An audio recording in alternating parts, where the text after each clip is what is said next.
What he's pointing out is that under the absolutely dismal economic future that we are assured under the Scottish nationalists, the whole of Britain is going to suffer. Okay?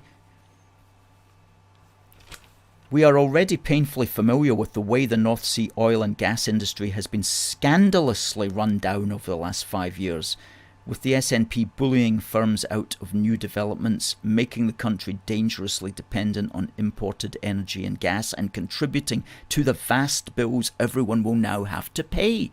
Well, many of us have been saying this, of course, for years. On top of all that, many of the islands are now virtually cut off from the mainland, with rationing of food looming. The result, Scotland is facing an economic crisis that will be even worse than that experienced by the rest of the country. Surely the point has arrived where the UK government will have to say enough is enough. The country can't afford another few years of what amounts to economic vandalism. If a division of a company had run off the rails and was costing a fortune to the rest of the business, the chief executive would step in and sort it out. If a local council was over budget and driving companies away while punishing successful local industries, we would not expect it to be left unchecked. In reality, there is no reason why the Scottish administration should be any different, or why the devolution settlement Tony Blair agreed on more than 2 decades ago should be regarded as sacrosanct.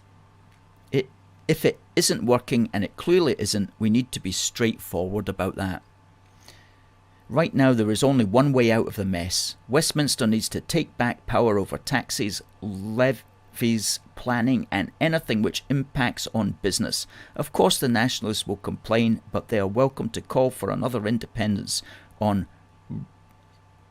referendum on independence.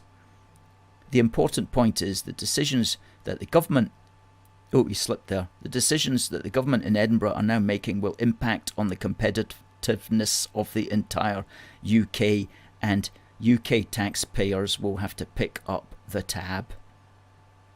It is unacceptable for Sturgeon and her Green allies to carry on damaging the economy on this scale. Absolutely so true. Unacceptable for them to continue damaging the economy on this kind of scale, what he calls economic vandalism. And what a state the UK is in, with these different administrations all trying to forge their own useless policies. And, well, will the British government, the central collective government, be better? It's going to have to make some serious changes.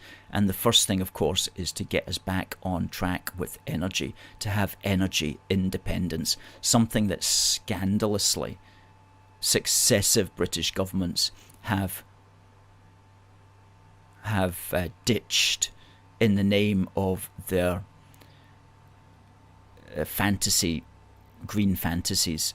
Utter irresponsible government that we have had throughout the United Kingdom for the last 50 years. And I can say that because I know that it's not like the SNP would be any different.